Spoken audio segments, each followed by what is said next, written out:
علیکم ورحمۃ اللہ وبرکاتہ۔ جامعہ انوریہ حیدرآباد باب العلم انوریہ ایجوکیشنل سوسائٹی کی جانب سے تفسیرات احمدیہ کے درس کا سلسلہ جاری ہے۔ گزشتہ درس میں ہم نے اس آیت کے متعلق تفسیر کو پڑھا تھا، یا ایھا الذین آمنوا کتب علیکم الصیام کما کتب علی الذین من قبلکم لعلکم تتقون ایاما معدودات الی آخر الآیہ۔ تو اس آیت کے متعلق تفسیر کا کچھ حصہ باقی تھا، اور یہاں پر ایک مستقل عنوان بھی ہے، وعلی الذین یطیقونہ فدیۃ طعام مسکین۔ یہاں سے آج ہمیں تفسیر پڑھنا ہے، یعنی شیخ فانی اور اس کے متعلق احکام۔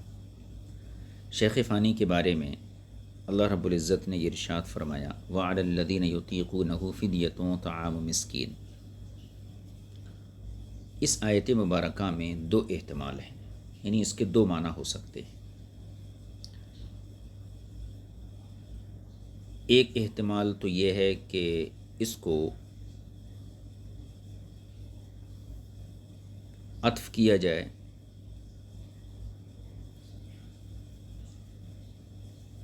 یعنی اس کو معطوف علیہ بنایا جائے اور اس کا معطوف محذوف مانا جائے۔ دوسرا احتمال یہ ہے کہ اس کو جزا بنایا جائے اور اس کی شرط محذوف مانی جائے۔ وعلی الذین یطیقونہ، اس میں ایک احتمال یہ ہے کہ اس کا معطوف محذوف مانا جائے تو اس کو معطوف علیہ بنائیں گے، یا اس کی شرط محذوف مانی جائے تو اس کو جزا بنائیں گے، جزائے مقدم۔ اگر اول الذکر، یعنی اگر اس کا معطوف محذوف مانتے ہیں تو عبارت اس طرح ہوگی، علی الذین یطیقونہ ولا یصومونہ، یعنی ان لوگوں پر فدیہ ہے جو روزہ رکھنے کی طاقت رکھتے ہوئے روزہ نہیں رکھتے۔ یہ کس صورت میں مانا ہوگا؟ جبکہ وعلی الذین یطیقونہ کا معطوف مضاف مانا جائے۔ دوسری صورت، جبکہ اس کی شرط کو محذوف مانا جائے۔ دوسری صورت میں عبارت اس طرح ہوگی، علی الذین یطیقونہ ان لم یصوموا۔ ان لم یصوموا یہ شرط ہے جو محذوف ہے، اس کو مقدر مانا، یعنی طاقت ہونے کے باوجود جو روزہ نہیں رکھتے ان پر فدیہ ہے۔ یہ دو احتمالات ہیں اس آیت کے اندر، ایک تو یہ کہ اس کا معطوف محذوف مانو، یا پھر اس کی شرط محذوف مانو۔ چنانچہ ابتدائے اسلام میں مسلمانوں پر روزے فرض کیے گئے، اور ابھی ان کو روزہ رکھنے کی عادت نہیں ہوئی تھی، یعنی پختہ نہیں ہوئے تھے روزہ رکھنے میں، اس لیے انہیں افطار اور فدیہ دینے کی رخصت دی گئی، یعنی اختیار دیا گیا۔ پھر اس اختیار کو منسوخ کر دیا گیا، اور منسوخ کس سے کیا گیا؟ اس آیت سے، فَمَن شَهِدَ مِنكُمُ الشَّهْرَ فَلْيَصُمْهُ، یعنی جو شخص تم میں سے روزے کے مہینے کو پائے وہ اس کے روزے رکھے۔ تو اس آیت کے ذریعے افطار اور فدیے کا جو ابتدائے اسلام میں اختیار تھا، اس اختیار کو ختم کر دیا گیا۔ اس لیے جو لوگ روزہ رکھنے کی طاقت رکھنے کے باوجود روزہ نہیں رکھتے اور ایسا قصداً کرتے ہیں تو ان پر قضا اور کفارہ واجب ہے، نہ کہ فدیہ۔ یعنی یہاں جو فدیہ لکھا ہوا ہے یہ ابتدائے اسلام کا حکم ہے۔ فمن شہد منکم الشہر کے ذریعے اس اختیار کو منسوخ کر دیا گیا۔ لہٰذا اب اگر کوئی شخص قصداً روزہ نہیں رکھتا ہے تو اس پر فدیہ نہیں ہے، یعنی فدیہ دینے سے کام نہیں چلے گا، بلکہ اس کے اوپر قضا اور کفارہ واجب ہے۔ دوسرا احتمال یہ ہے کہ یہاں پر حرف لا محذوف تسلیم کر لیا جائے، محذوف مانا جائے، یعنی وعلی الذین یطیقونہ کے مقام پر، یعنی واو کے بعد وعلی الذین لا یطیقونہ، یہاں لا کو محذوف مانا جائے۔ جب ترجمہ کیا ہوگا؟ وعلی الذین لا یطیقونہ، جو لوگ روزے کی طاقت نہیں رکھتے ہیں تو وہ فدیہ دیں۔ تو اس طریقے سے یہ شیخ فانی کے لیے سری حکم ہو جائے گا۔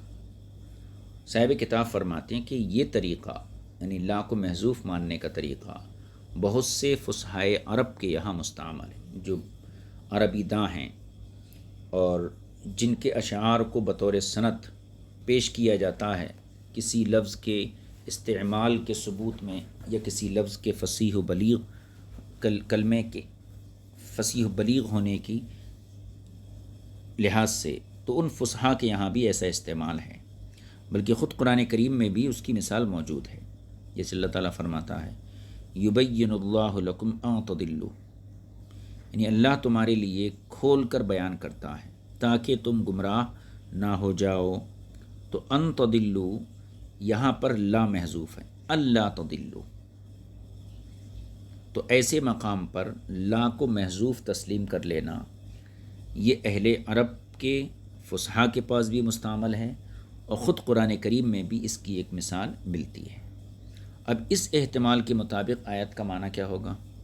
جب ہم وعلی الذین کے بعد لا کو محذوف مانیں اور یوں پڑھیں وعلی الذین لا یطیقونہ، تو معنی یہ ہوگا اور ان لوگوں پر جو روزہ رکھنے کی طاقت نہیں رکھتے ہیں ایک مسکین کا فدیہ ادا کرنا ہے۔